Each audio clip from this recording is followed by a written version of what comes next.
자, 오늘 너무 귀한 찬송 감사드리고, 자, 우리 출애굽기 11장 5절 말씀을 통해서 오늘 애굽 가운데 처음 난 것이 죽을지라, 오늘 이제 장자 재앙을 예고하시는 내용인데 이 말씀에 대해서 오늘 좀 상고하는 시간을 갖도록 하겠습니다. 자, 드디어 이제 10대 대왕의 대장정이 이제 맞춰지고 있습니다. 마지막 대미인 이제 장자 재앙에 이르고 있어요. 출애굽기 11장 말씀은 하나님께서 모세를 통해서 애굽에 이제 마지막 재앙을 내리시겠다고 예고를 하시는 그런 장면입니다. 자, 이렇게 되기까지 마음을 굽히지 않고 하나님께 완고한 태도로 저항을 했던 바로 왕도 참 대단하고, 또 그런 바로를 단번에 죽이시지 않고 20일에 걸쳐서 10가지 재앙을 내리시기까지 그걸 기어코 다 내리시는 하나님의 계획과 경영도 참 신비할 수밖에 없다는 말을 할 수밖에 없는 것 같아요. 아마 사람의 성정과 성질을 가지고는 이렇게 참을 수 없을 것 같아요. 그냥 한 번에 저렇게 말 안 듣는 거는 그냥 한 번에 쳐내도 되는 걸 하나님께서 계획이 있으셔가지고 그 계획을 다 이루시기까지는 끝까지 인내하시면서 그 10가지를 다 내리시는 그 하나님의 경영, 하나님의 신비, 이거 사람의 성질 갖고는 할 수가 없는 거예요. 역시 하나님이시기 때문에 그렇게 하시는 줄 저는 믿습니다. 자, 하나님께서 모세를 부르세요. 드디어 부르시는 거예요. 그러면서 말씀을 하세요. 내가 이제 한 가지 재앙을 바로와 애굽에 내린 후에야 바로가 너희를 내보낼 것이다. 이제 이런 예고를 하세요. 사람은 모르고 있었지만 우리는 이제 지나가가지고 10가지 재앙을 내리셨다는 그 결론을 갖고 말하니까 10가지다 이렇게 얘기하지만, 자, 하나님은 이제 처음부터 이 10가지 재앙을 계획을 하셨던 것이죠. 그리고 그 마지막 재앙은 장자를 죽이는 재앙이었어요. 장자를 죽이는 재앙. 근데 이 장자를 죽이는 재앙도 사실은 하나님께서 모세를 부르시면서 처음부터 예고를 하셨던 거예요. 출애굽기 4장 21절부터 23절 보시면은 여호와께서 모세에게 이르시되 네가 애굽으로 돌아가거든 내가 내 손에 준 이적을 바로 앞에서 다 행하라. 그러나 내가 그의 마음을 강팍해 한즉 그가 백성을 놓지 아니하리라.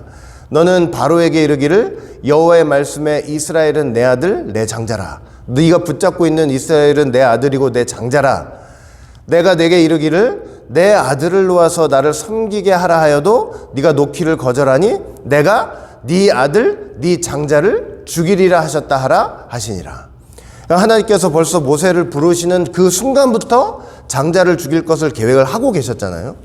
이제 마침내 이 계획대로 마지막 재앙, 10번째 재앙, 장자 재앙을 내리시는 거예요.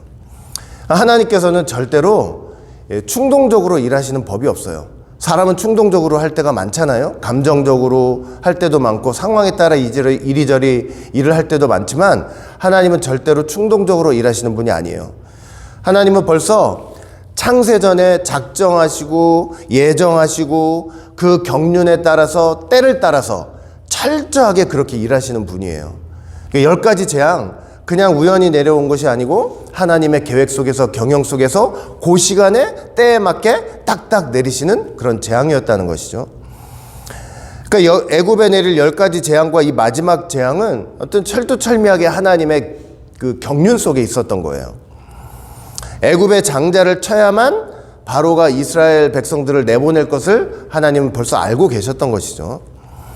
그러니까 우리가 이런 것들을 통해서 볼 때 우리가 늘 제가 말씀드리는 거지만 교회에서 일어나는 일, 지금 세상에서 일어나고 있는 일, 가정에서 일어나고 있는 일, 내 개인에게 일어나는 일들, 여러분 그 어떤 것도 우연이라는 것은 없습니다.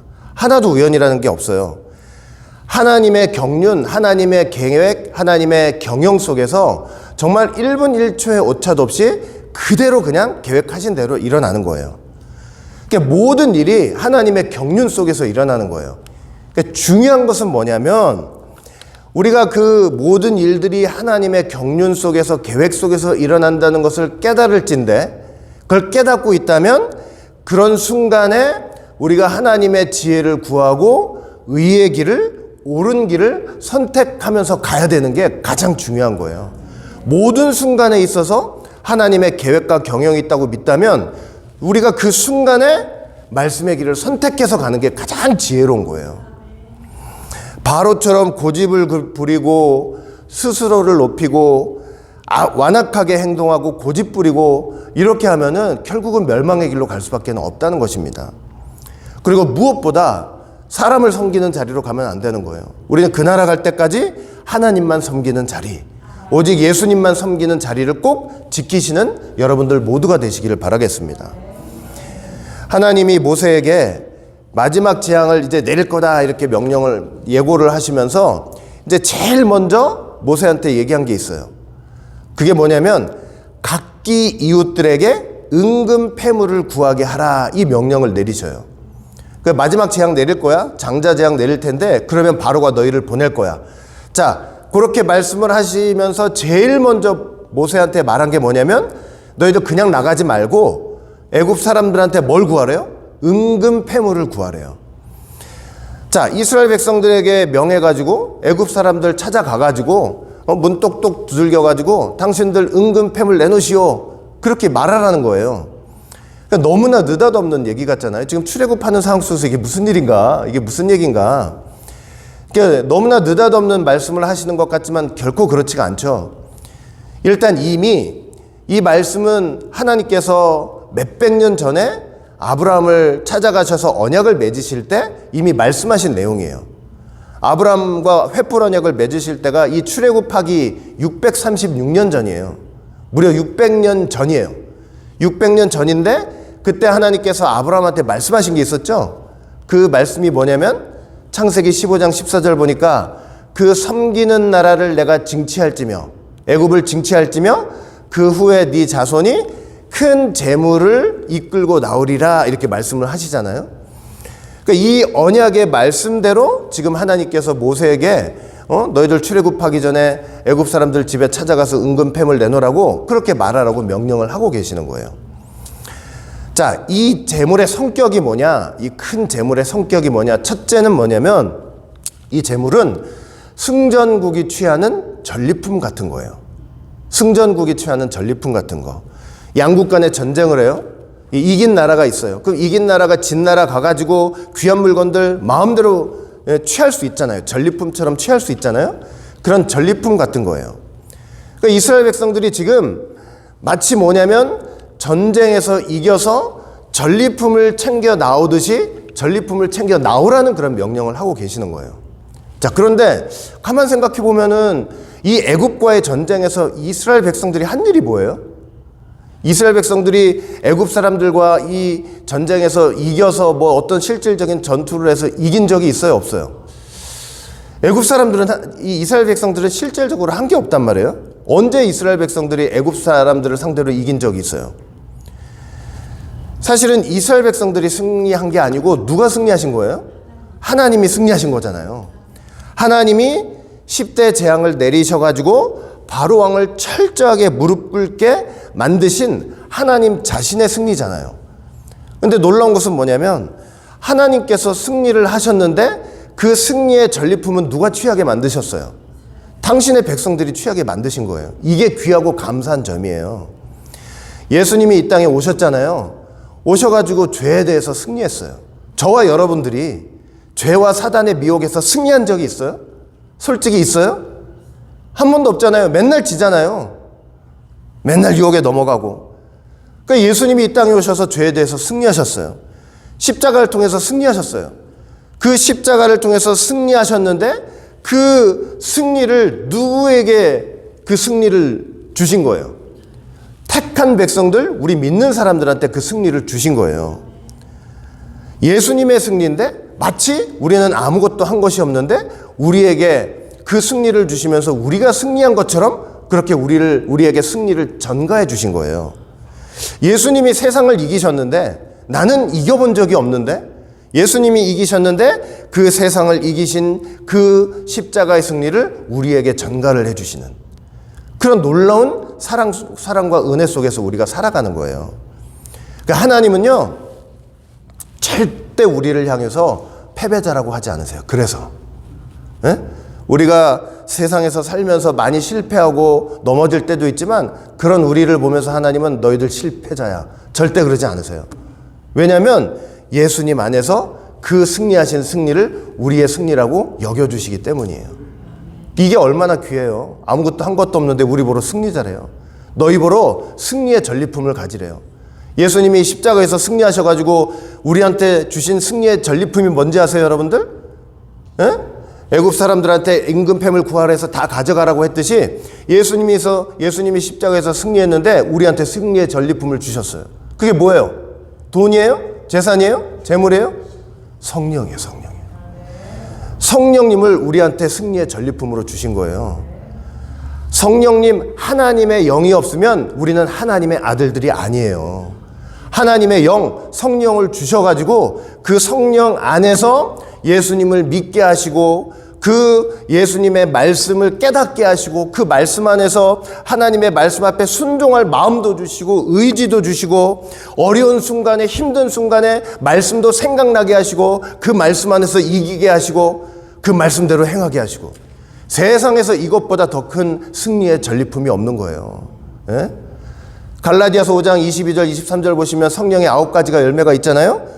사랑, 희락, 화평, 오래 참음, 자비, 양성, 충성, 온유, 절제, 이 모든 것들이 우리에게 주신 승리의 전리품들이에요. 이 땅에서 아무리 힘들고 고달퍼도 주님을 믿는 믿음 안에서 말씀 안에서 기쁨으로 살아갈 수 있도록 하시는 것도 우리에게 주신 전리품이라니까요. 그거 다 우리에게 주신 거예요. 그걸 누리면서 살아야죠. 그걸 누리면서. 노력해서 얻은 게 아니잖아요. 그냥 주셨는데. 그러니까 예수님 안에서 우리를 다 승리자로 하나님께서 여긴다는 사실을 여러분들 꼭 믿으시기를 바랍니다. 아니 승리자로서 세상에 나가서 좀 보무도 당당하게 살아야지 맨날 그 승리자의 이름을 가지고 패배하면서 살면서 되겠냐고요. 하나님 주신 그 전리품들을 그냥 낭비하면서 어디다 뒀는지 집안 저 장롱 구석에다 숨겨놓고 맨날 나가서 힘들어하고 괴로워하고 슬퍼하면서 살면 되냐고요. 그거 어디 갔어요 다. 하나님 주신 거 다 어디다 내버려놨어요. 두 번째, 이 큰 재물은요, 이스라엘 백성들이 430년 동안 종살이 하면서 받지 못했던 품삯을 주신 거예요. 그 오랜 기간 동안 이스라엘 백성들이 얼마나 노역에 고달팠습니까? 더군다나 막판에 가서는 막 국고성을 짓고 벽돌까지 자기 손으로 굽고 얼마나 고생했어요? 그렇게 일한 대가를 하나도 받지 못했단 말이에요. 하나님께서는 그 모든 것들을 다 계산하고 계셨어요. 다 계산하고 계시다가 출애굽하면서 이스라엘 백성들 통해서 풍성하게 이렇게 갚아주시는 역사를 하신 거예요. 애굽 사람들 이스라엘 백성들 부려먹으면서 그래 내 돈 굳으니 좋다, 내 노동력 굳으니 좋다 이랬겠죠. 얼마나 좋아했겠어요. 근데 그 부려먹으면서 자기들이 재물을 쌓고 있다고 생각할지 모르지만 자기들이 쌓은 재물들이 다 누구한테 갈 줄은 몰랐어요. 이스라엘 백성들한테 고스란히 갈 줄은 아무것도 몰랐던 거예요. 욥기서 고백 그대로죠. 욥기서 27장 16절 17절 볼 때 그가 비록 은을 티끌같이 쌓고 의복을 진흙같이 예비할지라도 그 예비한 것을 누가 입는데요? 의인이 입을 것이고 그 은은 무죄자가 나눌 것이래요. 그러니까 여러분들이 이 땅에서 못 먹고 못 살고 좀 괴롭게 산다고 해도 결국은 악인들이 쌓은 그 재물들, 악인들이 쌓은 모든 것들 하나님께서 비교도 안 되게 여러분들에게 다 갚아주시고 지금 계산하고 계신다는 거 여러분 꼭 믿으시길 바라겠습니다. 걱정하지 마세요. 네? 세상에서 사람들 잘 나가는 게 뭐 그렇게 중요해요. 네? 예수님 모르고 잘 나가봤자 그게 뭐가 그렇게 중요하냐고요. 다 결론이 뭐예요? 결론이 지옥 갈 거 아니에요 결국은. 하나님께서 자기 백성이 이 땅에서 고생하고 애쓰는 거 절대로 잊어먹지 않으세요. 물론 하나님의 백성이 이 땅에서 고생하고 애쓰는 거 뭐 자기 먹고 사는 일 고생하고 애쓰는 거 그거 말하는 거 아니에요. 그건 믿지 않는 사람도 자기 자기 먹는 거 사는 것 때문에 고생하고 애쓰는 거잖아요. 그게 아니고 하나님 나라를 위해서 힘쓰고 애쓰는 거, 하나님의 뜻을 위해 힘쓰고 애쓰는 거, 여러분들 만약에 거기다 일부라도 만약에 돈이라고 비유를 하면 일부를 썼다고 해도 하나님께서 그거 일부를 하나 쓴 것도 절대로 하나님이 잊지 않으시는 거예요. 다 하늘의 상급으로 갚아주신다는 거 여러분 꼭 기억하시길 바라겠습니다. 하나님이 그런 하나님이세요. 하나님이 여러분들 교회 위해서 뭐 하나 했으면은 우리는 아무것도 아닌 일인데 하나님 그거 다 다 기억하고 계시다가 하늘에서 놀라운 상급으로 갚아주시는 거예요. 세 번째, 이 큰 재물은 뭐냐면, 무엇보다 이 큰 재물이 어디에 가장 귀하게 쓰였냐면, 광야에서 나중에 이스라엘 백성들이 뭐를 해요? 성소를 짓잖아요. 성소를 짓죠? 성소를 짓는데 그냥 지어요? 재물이 있어야 될 거 아니에요. 성소를 짓는데 가장 귀하게 사용이 된 거예요. 출애굽기 38장을 보시면 이 성서 건축 비용이 이렇게 나와요. 건축 비용이, 죄송해요. 자, 건축 비용이 나오는데 금이 사용이 됐는데 금이 성소의 세겔대로 29달란트 730세겔, 또 은도 사용됐는데 100달란트 1775세겔. 뭐 이러니까 잘 감이 안 오시죠? 이걸 오늘날 한국 돈으로 계산해 보면 3,235억 450만 원 정도래요. 이게 뭐 계산이 돼요, 여러분? 이 어마어마한 재물 아니에요? 아니, 이스라엘 백성들이 맨날 400년 이상 노예 생활만 했는데 어디서 이런 돈이 나겠어요? 하나님의 참 계획이 묘하잖아요? 그 노예 생활하면서 돈 한 푼 없이 쫓겨날 수도 있는데 그거 다 재물 취하게 하셔가지고 하나님이 손해보시는 분 아니잖아요? 그 다 어디에 쓰시는 거예요? 당신의 성전 짓는데 다 쓰시는 거예요. 당신의 성전 짓는데 이 귀한 재물들이 다 쓰였어요. 예? 가장 가치 있게 쓰이는 거예요. 이 땅에서 성전을 짓고 하나님 거하시는 처소를 짓는데 쓰이는 재물이야말로 가장 귀하다는 거 여러분 꼭 기억하시길 바라겠습니다. 어디에 투자하는 것보다 하나님의 교회에서 투자하는 게 가장 귀한 재물들이에요. 진짜로. 자, 이렇게 애굽에서 큰 재물을 가지고 나왔기 때문에 이렇게 성전을 짓는데도 큰 도움이 되었다는 거. 자, 그리고 이렇게 큰 재물을 가지고 나올 거다라고 예고를 하시면서 이제 마지막 재앙이 무엇인지 구체적으로 예고를 하세요. 이제 이런 말씀을 하시는 거예요. 밤중에 내가 애굽 가운데로 들어가리니 애굽 가운데 처음 난 것은 위에 앉은 바로의 장자로부터 맷돌 위에 있는 여종의 장자까지와 생축에 처음 난 것이 죽을지라, 이렇게 말씀을 하세요. 자, 드디어 이제 마지막 재앙이 어떤 것인지 밝혀졌죠. 자, 일단은 하나님이 직접 시행하시는 재앙이래요. 이거는. 자, 여기 보니까 내가 애굽으로 들어가리니 이렇게 말씀을 했잖아요. 내가 애굽으로 들어가리니. 지금까지는 하나님께서 재앙을 내리실 때 어떻게 했어요? 모세와 아론을 통해서 재앙을 시행하셨잖아요. 마지막 장자 재앙은 하나님께서 직접 행하시는 재앙이래요. 하나님께서 직접 개입하신다고 할 때는 이제 모든 것들이 다 끝나게 되는 거예요. 모세를 통해서 할 때는 중보기도라도 해서 기회가 있지, 내가 들어간다고 할 때는 그때는 끝인 거예요. 지금은 하나님의 종들을 통해서 하나님께서 말씀을 통해서 계속 은혜의 기회를 주시잖아요. 예수님이 다시 오신다. 그러면 그때는 기회가 있는 거예요, 없는 거예요? 그때는 심판인 거예요. 그때는 심판인 거예요. 직접 개입을 하시는 재앙. 자, 그런데 어느 시간에 들어오시겠다 그랬어요? 밤중에 들어오시겠대요. 밤중. 이 밤중이라는 거는 언제를 가리키냐면, 자, 1월 15일 자정을 가리켜요. 자정 12시를 가리켜요. 이 시간은 1월 15일 자정 12시. 그러니까 유대식 시간 방법이에요. 지금 우리는 이 12시를 기준으로 해서 이렇게 하루가 바뀌잖아요. 근데 유대 시간은 12시가 아니라 6시예요. 오후 6시를 기준으로 해서 날이 바뀌어요. 그러니까 오후 6시가 되면 14일이었다가 15일이 되는 거예요. 그렇게 바뀌는데, 자, 여러분들 지금 생각해 보세요. 이 장자 재앙 전에 어떤 재앙이 있었어요? 흑암 재앙이 3일 동안 있었잖아요.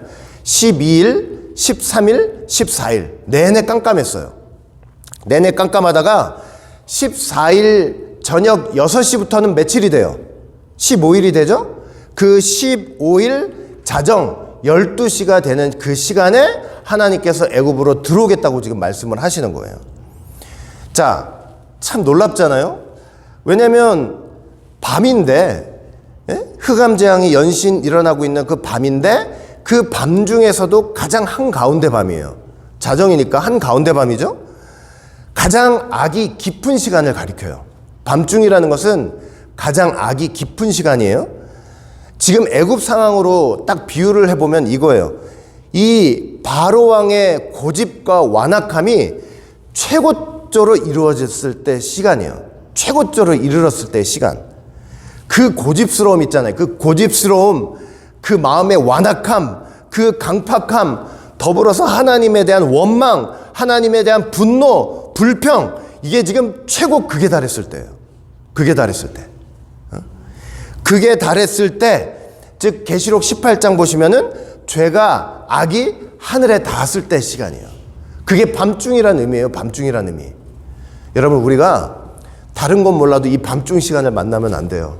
우리 인생에 있어서도 이 밤중은 사람이 어두워질 수 있잖아요. 뭐 때문에 시험이 들고, 뭐 괴롭고, 뭐 어렵고, 뭐 외롭고, 뭐 해서 마음에 어둠이 들을 수 있어도 이게 밤중이 돼버리면 이게 위험한 시간이에요. 밤중은 어떤 시간이라고 그랬어요, 방금? 내가 하나님에 대한 하나님께 다 가지는 원망이나 불평이나 고집스러운 완악함이 극에 달하는 시간이거든요. 그렇게까지 가면 안 되는 거예요, 그게. 예?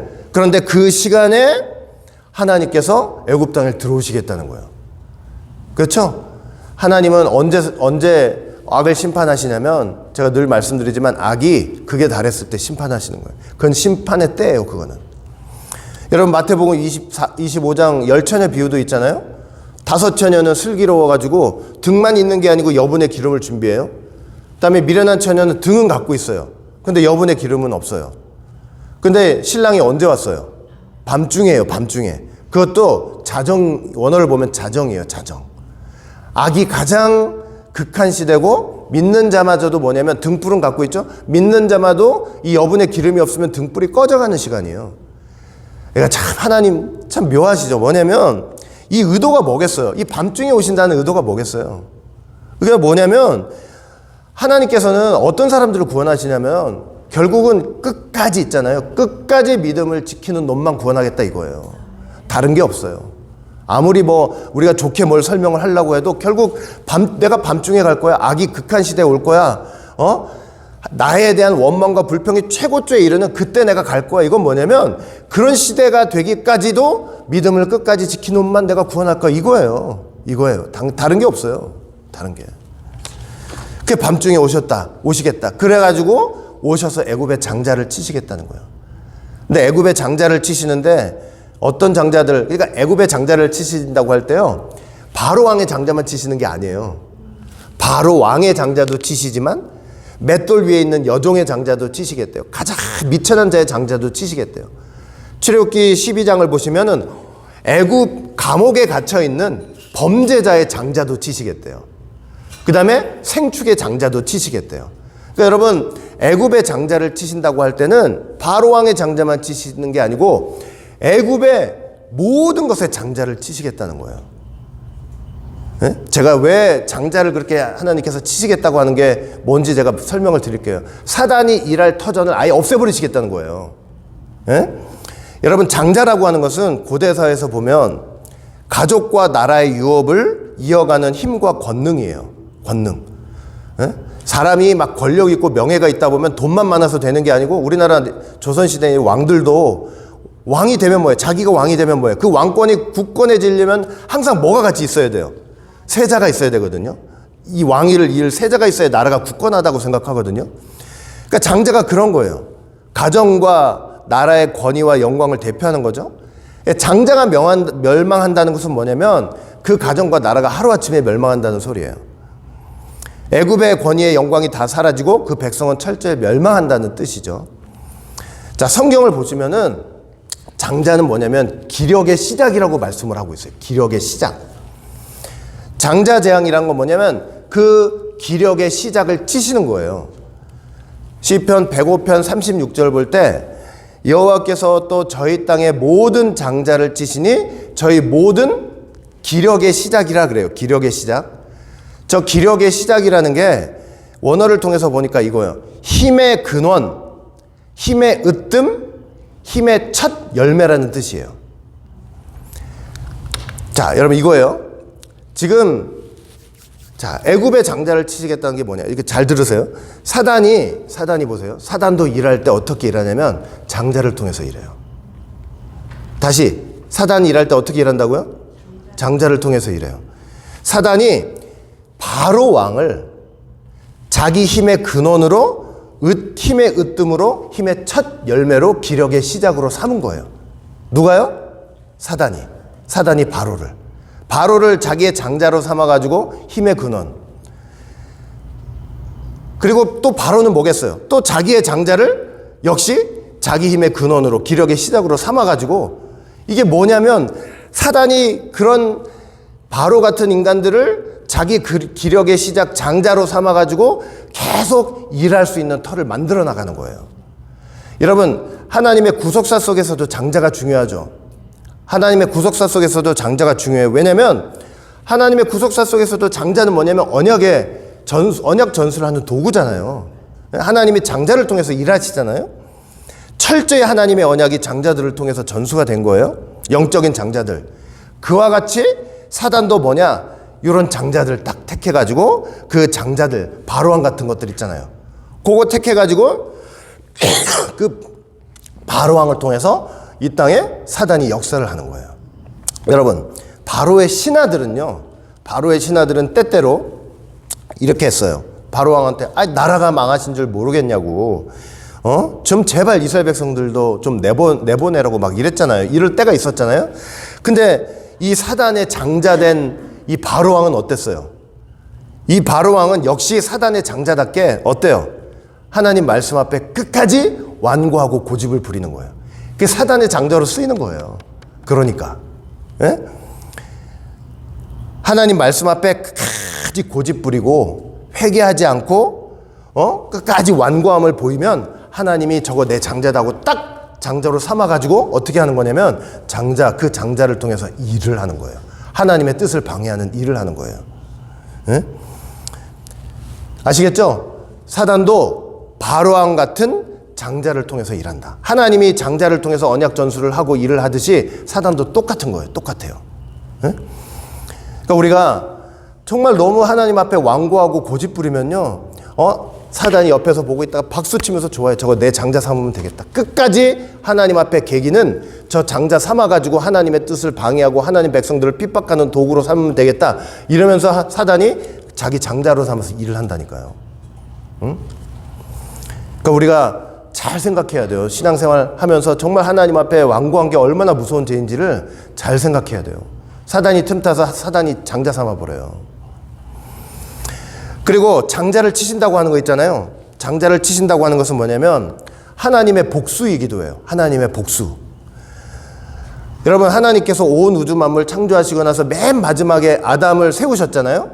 그 아담을 통해서 다 다스리고 지키라고 하셨죠. 아담을 뭘로 세우신 거예요? 하나님이 온 우주 만물의 장자로 세우신 거 아니에요. 그런데 그 아담은 아직 이름을 갖지 못했어요. 아담이라는 게 무슨 뜻이에요? 사람이란 뜻이잖아요. 아직 이름이 없어요. 이름이 없는 거예요. 막 나와가지고 아직 이름이 없어요. 여러분, 사람이 이름을 가지려면 어떻게 해야 되는지 아세요? 이름을 가지려면 어떻게 해야 돼요? 우리가 이름을 가지려면, 여러분들 지금 다 이름 있잖아요. 그런 이름들 말고 하나님이 이 기뻐하시는 이름을 가지려면 어떻게 해야 돼요? 계시록 2장 17절에 분명히 나와 있어요. 이름을 가지려면 이기는 자에게 내가 감추었던 만나를 주고 흰 돌을 줄 텐데 그 흰 돌 위에 새 이름을 주겠다, 이렇게 말씀하고 있어요. 여러분, 이름을 가지려면 우리가 이기는 자가 돼야 돼요. 아담이 이름이 없었잖아요. 아담이 이름이 없었는데 아담이 이름을 갖기 위해서는 과정이 필요했어요. 어떤 과정이 필요했냐면 선악나무 열매 먹지 말고 각종 실과의 나무를 먹으라 하는 하나님 말씀에 순종했었어야 돼요. 그걸로만 끝난 게 아니고 사단이 분명히 미혹할 거 아니에요? 그러면 그 사단의 미혹과 유혹을 물리쳤어야 돼요. 이래야만 이게 이기는 과정이 되는 거예요. 제 말 이해되세요? 이렇게 이기는 과정을 잘 겪었다면은 하나님께서 아담한테 그때는 뭐 하시는 거예요? 이름을 주시는 거예요. 이름을 주시는 거예요. 근데 그 이름을 채 받기도 전에 사단이 싹 채가버린 거예요. 아담을 채가버렸어요. 이겼다면은 이름을 받았을 거 아니에요. 이름을 받았을 거 아니에요. 아담이 이름도 받지 못하고 타락을 했다니까요. 여러분, 저와 여러분도 다 이름이 있잖아요. 지금 부모가 주신 이름 있죠. 그 이름 말고 하나님이 주시는 새 이름을 받아야 돼요. 천국 간다고 할 때 내 이름으로 가는 게 아니고요. 송기웅이라는 이름으로 가는 게 아니고 하나님이 주시는 새 이름으로 가는 거예요. 그런데 그 새 이름을 받기 위해서는 뭐 해야 된다고요? 이기는 자가 돼야 돼요. 이기는 자가 되는데 이기는 자에게는 뭘 주시겠다고 그랬어요? 감추었던 만나를 주신다고 그랬거든요. 감추었던 만나. 이게 무슨 뜻일까요? 여러분, 하나님 말씀 받아가지고 내가 이기는 삶, 그 말씀 앞에 순종하고 그 말씀 앞에 순복하고 항복하는 삶을 살다 보면 하나님의 말씀이 나에게 감추었던 만나였다는 걸 깨닫게 될 거예요. 아! 맨날 귀에 듣던 말씀이고 맨날 들었던 말씀인데 하나님께서 나를 위해 벌써 창세전부터 감추어뒀던 말씀이었구나. 이게 깨닫게 되고 체험되는 시점이 오는 거예요. 맨날 듣던 말씀이 아니고요. 맨날 듣던 말씀이 아니고 이기는 자가 되면 그 말씀이 나한테 감추었던 만나로 다가와요. 만세전에 창세전에 하나님이 나를 위해 숨겨뒀던 말씀으로 다가오는 거예요. 그리고 흰돌은 뭐라 그랬어요? 흰돌은요, 내가 하나님 말씀을 통해서 변화된 새로운 인격을 가리켜요. 새 이름은 절대로 내 옛사람한테 붙일 수 없는 이름이에요. 제 말 이해돼요, 안 돼요? 아니, 새 포도주를 새 부대에 담아야지. 새 포도주를 헌 부대에 담으면 다 터져버리잖아요. 예? 무슨 말인지 아시겠죠? 새 이름은 옛사람한테 붙여지는 이름이 아니에요. 새 이름은 새 인격에 붙여지는 거예요. 흰돌은 뭐냐? 하나님 말씀으로 변화된 인격을 가리켜요. 하나님 말씀 안에서 내가 자꾸 변화된 인격 있죠? 하나님 말씀을 사랑하고 하나님 말씀을 순종하려는 의지를 가지고 그 마음을 다하는 그런 새로운 인격에 붙여지는 이름이 바로 뭐냐면 새 이름이에요. 새 이름이에요. 알겠죠? 그래서 말씀 어떻게 해야 되냐면 우리 말씀은 그냥 여러분 요즘에 제가 무슨 TV인가 어디를 봤더니 이 어떤 교회들은 이 명상기도라는 게 있대요. 명상기도. 들어보셨어요, 여러분? 너는 이 기독교에서 그런 용어가 있다는 것도 몰랐는데 그런 운동이 있다고 그러더라고요. 명상기도가 뭐냐 그랬더니 집에 앉아가지고 또는 교회에 앉아가지고 가만히 움직이지 않고 이제 숨을 고르게 쉬면서 다른 생각들을 다 제쳐놓고 예수님한테만 집중하는 기도를 하는 거라는 거예요. 예수님한테만 집중하는 기도. 그러면서 예수님과의 깊은 세계로 들어가는 그런 기도라는 거예요. 그래서 이거 어디서 많이 들어본 것 같아요. 가만히 내놓고 나한테 집중하고 내 호흡에 집중하고 어디 왜 세상 명상하는 데 있잖아요. 예? 그거 어떻게 그런 원리가 똑같이 들어와 있는 거예요. 그래가지고 거기서 말씀의 깊은 세계를 체험해야 된다는 예수님을 깊게 체험해야 된다는 그런 소리를 하고 앉아 있는 거예요. 그래서 깜짝 놀랐어요. 하나님 말씀은요, 명상해가지고 내가 앉아가지고 예수님을 깊이 생각하면서 명상하지 말라는 게 아니에요. 묵상은 해야 돼요. 말씀 묵상해야 되죠. 그러나 사실 말씀은요, 이 말씀의 능력, 말씀이 역사하는 거, 말씀의 창조성, 이건 어디서 나냐면 삶의 문제 속에서 나는 거예요. 말씀은요, 그냥 명상해서 깨달을 수 있는 게 아니고 내가 그 말씀을 가지고 삶의 문제 속에서 부딪히면서 그 말씀을 선택할 때 그 말씀이 주시는 능력과 권세와 창조의 능력을 체험하는 거지 명상해 갖고 얻을 수 있는 게 아니에요. 왜 우리가 그렇게 수년간 말씀을 받는데도 신앙이 안 자라냐? 내 삶의 문제 속에서 말씀을 가지고 말씀을 선택하는 그 선택의 체험을 통해서 하나님이 도와주시고 역사하신 걸 많이 체험하지 못했기 때문이고요. 그리고 말씀은 어디서 역사를 할 수 있냐면 전도하는 데서요. 전도하는 데서. 여러분, 아무리 내가 많이 깨닫고 있고 아무리 내가 잘 나가는 것 같아도 이건 누구한테 전하지 않잖아요? 전하지 않으면 내 안에서 말씀이 다 고이다가 나중에 썩게 돼요. 무슨 말인지 아시겠어요? 남한테 전할 때 내가 깨달은 게 확실해지고 그 말씀이 그 영혼한테 역사하는 걸 보면서 내 자신도 말씀이 살아있구나 걸 느낄 수가 있는 거예요. 말씀은 명상하고 집중해서 다 나를 비우고 그러면서 하는 게 아니고 삶의 현장 속에서 문제 속에서 부딪혀가면서 전도하면서 그러면서 그 말씀의 살아계심과 역사하심을 아는 거예요. 알겠죠? 맨날 고인물이 되면 썩어요. 그것도. 그러니까 여러분 어떤 순간에서도 딱 어떤 선택의 순간이 왔어요. 이렇게 해야 되냐 저렇게 해야 되냐. 그러면 어떻게 해야 되겠어요? 말씀이 살아계심을 알고 싶으면 말씀이 원하는 길을 가면 되면 선택하면 되는 거예요. 예?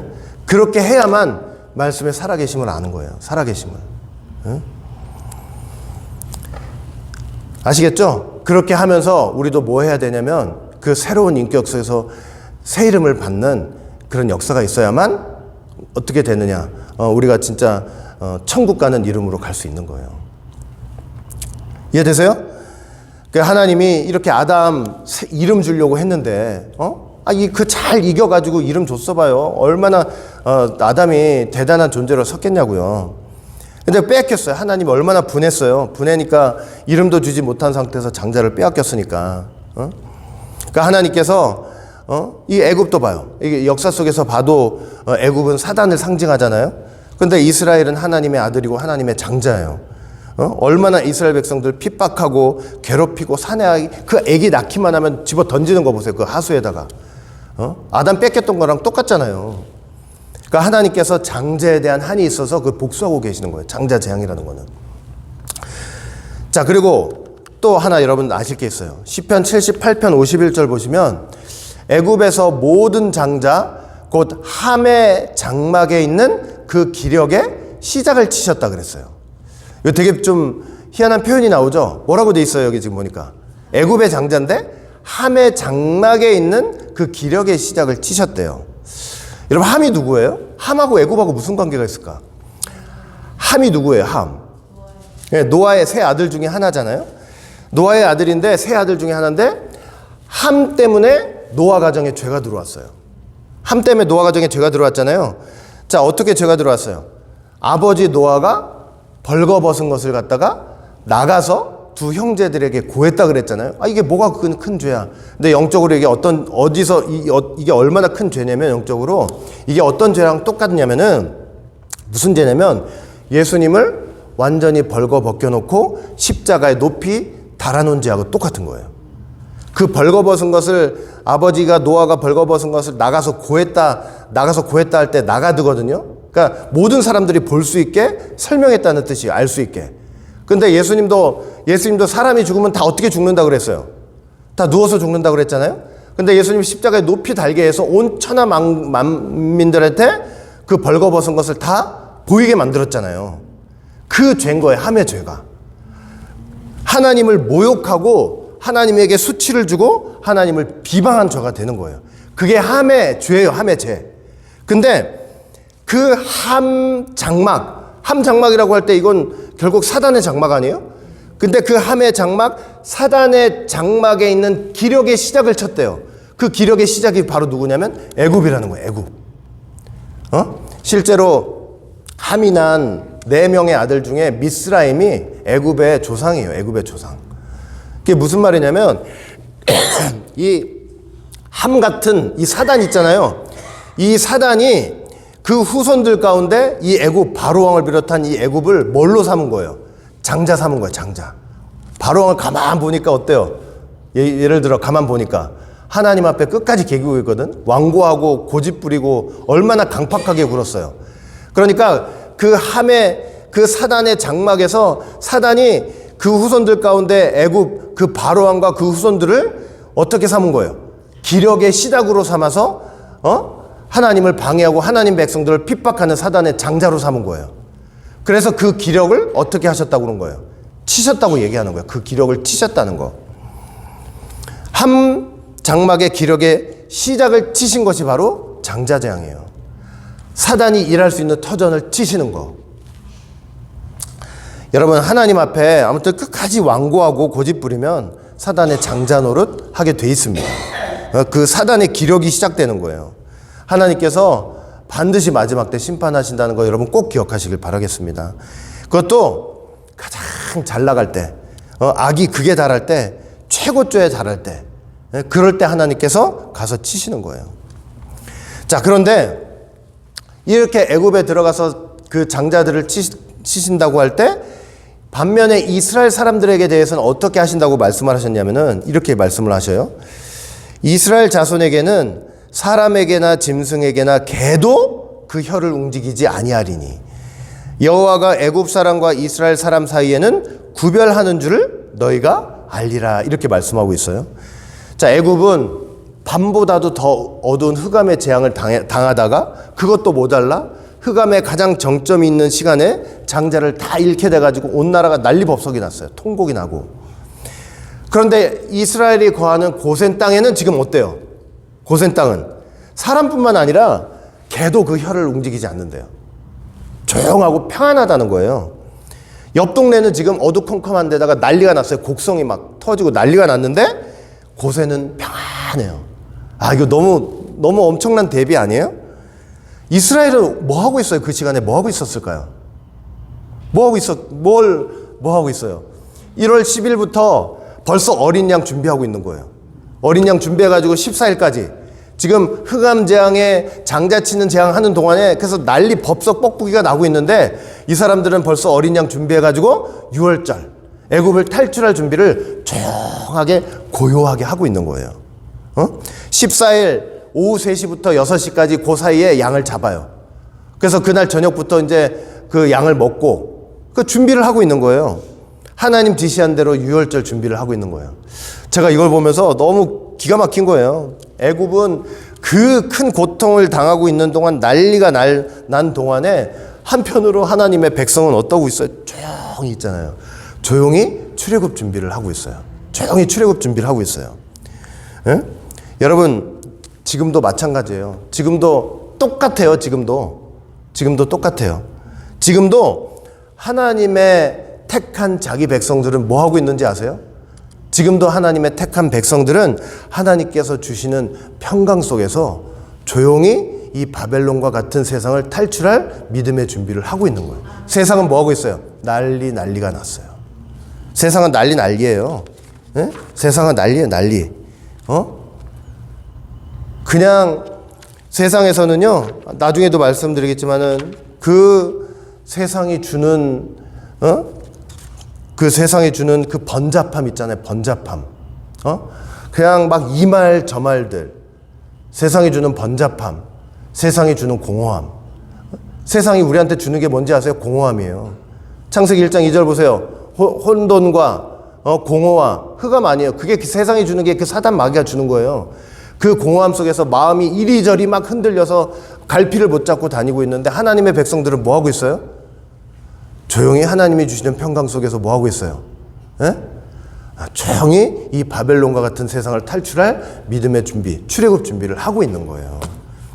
사람들 보기에는 막 일이 많고 정신 없는 건 세상이지만 그리고 하나님의 백성들은 따분하게 저게 뭐 하고 있느냐 그러는 거지만 그게 아니에요. 진정한 하나님의 백성들은 하나님이 주신 위로와 평강 속에서 말씀 안에서 준비를 하고 있는 거예요. 조용히 준비하고 있는 거예요. 조용히. 예? 이게 얼마나 나중에 큰 차이를 낳는지 아세요? 나중에? 예? 얼마나 큰 차이를 낳는지 아세요? 애굽은 난리인데 왜 이스라엘은 이렇게 평안해요? 이렇게 평안한 이유가 뭐예요? 하나님께서 이스라엘 백성들과 애굽 사람들을 구별하셨기 때문이래요. 구별하셨기 때문에 그런 차이가 나는 거래요. 자, 우리가 한번 생각해 보세요. 제가 저번에도 한번 말씀드렸지만 이스라엘 백성들을 하나님 왜 이렇게 구별을 하셨을까요? 왜 따로 이렇게 구별을 하셨을까? 제가 그때 말씀드렸죠. 이스라엘 백성들이 남들이 갖지 못한 어떤 고유한 가치를 갖고 있어서요. 쟤들만이 특별히 갖고 있는 거? 혹은 그들이 덕행이나 미덕이나 선한 행동이나 이런 것들이 따로 있어서 그래요? 그게 아니죠. 여러분 하나님께서 이스라엘 백성들을 따로 구별하신 이유는 딱 3가지예요. 첫째 뭐냐? 에베소서 1장 5절 그 기쁘신 뜻대로 우리를 예정하사 예수 그리스도로 말미암아 자기의 아들들이 되게 하셨으니. 하나님이 왜 이스라엘 백성들을 구별하셨느냐? 우리는 인간적으로는 저게 이유가 될 수 있어? 이럴 수 있지만 그게 아니고 하나님께서 자기의 기뻐하시는 대로 택하셨기 때문에 구별이 된 거예요. 저기에 이유가 있어요? 없어요? 이유가 없어요. 사람들이 생각할 수 있는 이유가 없는 거예요. 또 하나 로마서 9장 15절 말씀 보시면은 로마서 9장 15절 보면은 모세에게 이르시되 내가 긍휼히 여길 자를 긍휼히 여기고 불쌍히 여길 자를 불쌍히 여기리라. 하나님께서 왜 이스라엘 구별을 하셨느냐? 다른 이유가 없어요. 하나님께서 이스라엘 백성들을 어떻게 하시기로 작정하셨기 때문에 그래요? 불쌍히 여기기로 작정하셨기 때문이에요. 그리고 하나님이 왜 이스라엘 백성들을 구별을 하셨느냐? 출애굽기 2장 24절부터 25절 하나님이 그 고통 소리를 들으시고 아브라함과 이삭과 야곱에게 세운 그 언약을 기억하사 이스라엘 자손을 권념하셨더라. 하나님께서 이스라엘 백성들을 구별하신 이유는 뭐예요? 하나님이 아브라함에게 하셨던 언약을 기억하셨기 때문이에요. 그러면 제가 방금 말씀드린 세 가지 이유 중에 이스라엘 백성들이 애굽 백성에 비해서 더 특출난 점이 있어서 그랬다는 근거나 이유가 있어요, 없어요? 하나도 없어요. 하나도 없어. 하나도 없어요. 예? 여러분, 이거는 오늘날도 마찬가지예요. 오늘날도 마찬가지예요. 어떤 사람들은 그리스도 안에 있고 어떤 사람들은 그리스도 밖에 있어요.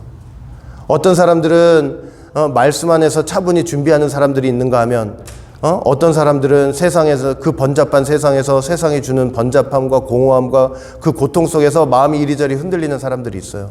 갈피를 못 잡고. 그런데 어떤 사람들은 또 이 바벨론 같은 세상, 이 세상에서 정말 롯이 그 세상을 보면서 막 구역질 나듯이 생각하면서 정말 하나님 말씀 안에서 정말 하나님 앞에 다 돌아갈 준비 회개를 하면서 믿음으로 잘 준비하는 사람들도 있어요. 여러분, 그 구별을 결정하는 건요, 오로지 하나님의 은혜뿐이라는 사실을 여러분 꼭 기억하시길 바라겠습니다. 우리들의 마음이, 잘 들으세요, 우리들의 마음이 다른 사람들보다 더 온유하거나 성령에 더 남달리 민감해서가 아니에요. 여러분도 잘 자기를 보세요. 내가 남보다 더 온유했나? 온유하세요? 네? 성령에 더 민감하세요, 남달리? 우리의 의지가 조금 더 순응적이거나 또는 덜 완고해서도 아니에요. 바로왕 욕하지만 우린 내가 생각해 볼 때 나는 바로왕보다는 좀 덜한 것 같아. 천만의 만만의 말씀이에요. 어떤 문제에 딱 부딪혔을 때 여러분 생각해 보세요. 바로왕보다 더 지독할 때가 많아요, 우리가. 그래요, 안 그래요? 바로왕보다 더 지독할 때 그렇게 당하는데도 못 고치는 거야. 돌이키질 못하는 거야. 문제만 해결되면 다시 돌아오고 또 돌아오고 또 돌아오고. 자꾸 문제만 보고 있기 때문에 그래요. 하나님 앞에 내 영혼이 어떻게 돼 있는지를 보지를 못하고 문제만 자꾸 보니까. 우리가 이 예수 그리스도가 우리한테 필요하다. 예수 그리스도 구세주의 필요성을 깨닫는 탁월한 통찰력이 있어서 예수님한테 붙어 있는 것도 아니에요. 오로지 하나님의 은혜가 저와 여러분들을 붙들어 주시기 때문에 이 자리에 있는 거예요. 아시겠죠? 예? 제가 어저께 성경 공부하면서도 말씀드렸죠. 그 가룟 유다가 예수님 팔아먹을 마음 먹었어요. 그리고 종교 지도자들한테 은 30냥 받아가지고 주머니에 넣고 있어요. 마지막 만찬을 해요. 예수님께서 이 중에 날 팔자가 있다. 얼마나 뜨끔했겠어요. 예? 본인은 말을 안 했지만 뜨끔했겠죠. 근데 그렇게 뜨끔한 것만으로도 기가 막힌데 예수님이 내가 떡을 찍어서 갖다 주는 자가 바로 그다 그러면서 자기 앞에 떡을 딱 갖다 주는 거야. 야, 이 순간에 하나님의 은혜가 작용한 사람들은요, 어떻게 하냐면 그 자리에 무릎 꿇는 거예요. 죄송합니다. 사람들한테 망신당하는 게 무슨 관계예요? 안 그래요? 근데 여러분, 제가 말은 이렇게 하지만 이게 쉬운 문제는 아니에요. 제가 어저께 예도 드렸잖아요. 여기 계신 여러분들한테 여러분들 중 한 명이 예수 팔자예요. 그래가지고 예수 팔려고 예수 판 돈 30냥 갖고 있는 것도 알아요. 당신이 예수 팔자라고 내가 지목을 해요. 그러면 지목당한 사람은 보통은 어떻게 하겠어요? 주여 잘못했습니다. 이게 아니고 당신이 내 마음을 어떻게 하냐고, 내가 그렇게 하려고 했던 거 어떻게 알겠냐고 하면서 화가 나가지고 분이 나가지고 문을 박차고 나갈 거예요. 전부 다 100이면 100 다 그럴 거예요. 그래요, 안 그래요? 그러나 하나님의 은혜가 작용하잖아요. 그럼 어떻게 하냐면 그 부끄럽고 창피한 거, 사람들한테 망신당하는 거 다 감사하고도 그 은혜의 자리에 기어코 남아서 하나님 앞에 용서를 구하는 거예요. 거기에 살 길이 있어요. 예? 쪽팔려도 도망가면은 살 길이 없어요. 근데 그 자리에 나와서 너다, 떡을 주면서 너다 이러는데도 그 자리에 나와서 무릎을 꿇는 사람이면 그 사람 구원받는 거야. 예? 제 말 이해되세요? 하나님의 은혜가 작용하는 사람들은 그렇게 되는 거예요. 그리고 그런 하나님의 은혜가 내 마음에 역사한다는 거 알고 계신다면 여러분들 무조건 감사밖에 없어야 돼요. 그리고 그 은혜, 그렇게 받은 은혜 생각하면서 내가 그 받은 은혜 어떻게 보답하면서 살지 하고 정말 이제 하나님을 향해서 거룩한 삶을 살기 위해서 애를 써야 되는 거고. 제 말 이해되세요? 안 되세요? 응? 하나님이 저와 여러분들 택하시기를 기뻐하셨고 우리를 긍휼히 여기시기로 작정을 하셨고 언약을 기억하셨기 때문에 저와 여러분들을 위해서 힘써 애써 일하고 계신다는 사실 여러분 꼭 믿으시길 바랍니다. 내가 뭐 잘해서, 내가 뭐 똑똑해서, 내가 더 뭐 신앙적으로 그 영적인 그 감수성이 있어서 천만에 만만에 말씀하지 마세요. 내가 기도를 해도 더 뭐 명상기도 같은 거 깊이 들어가는 기도해서 죄송한데 웃기는 소리예요. 웃기는 소리. 말씀은요, 아까도 말씀드렸죠. 전도하면서 내 삶의 문제 속에서 부딪히면서 말씀을 선택하면서 그 길을 가면서 하나님의 살아계신과 말씀의 역사를 경험할 수 있는 거예요. 여러분 꼭 기억하시길 바라겠습니다. 그거 안 되면 평생 명상기도 하는 거나 똑같아요. 집에 앉아가지고 맨날 머리로만. 우리 오직 예수 교회는 그래서 세상과 구별하신 우리를 구별해 주신 하나님께 오직 영광과 감사만 드리시길 바라겠습니다. 우리 오직 예수 교회의 모든 성도는 절대로 강팍함으로 사단의 장자가 되시면 안 돼요. 사단이 일하는 터전이 되면 안 된다니까요. 순종해서 하나님의 장자가 되시기를 주의 이름으로 간절히 축원하겠습니다. 기도합니다. 사랑과 은혜가 풍성하신 아버지 하나님, 오늘도 이렇게 귀하고 복된 시간을 통해서 다시 한번 은혜 가운데 하나님의 귀한 말씀을 듣게 하여 주시니 진심으로 감사드립니다. 다시 한번 오늘의 귀한 말씀을 저희들 듣고 생각하면서 저희들 사단의 장자로서가 아니라 믿고 순종하여 하나님의 장자로서 승리하며 사는 모두가 될 수 있도록 인도하여 주시옵소서. 감사하며 예수님 이름으로 기도합니다. 아멘.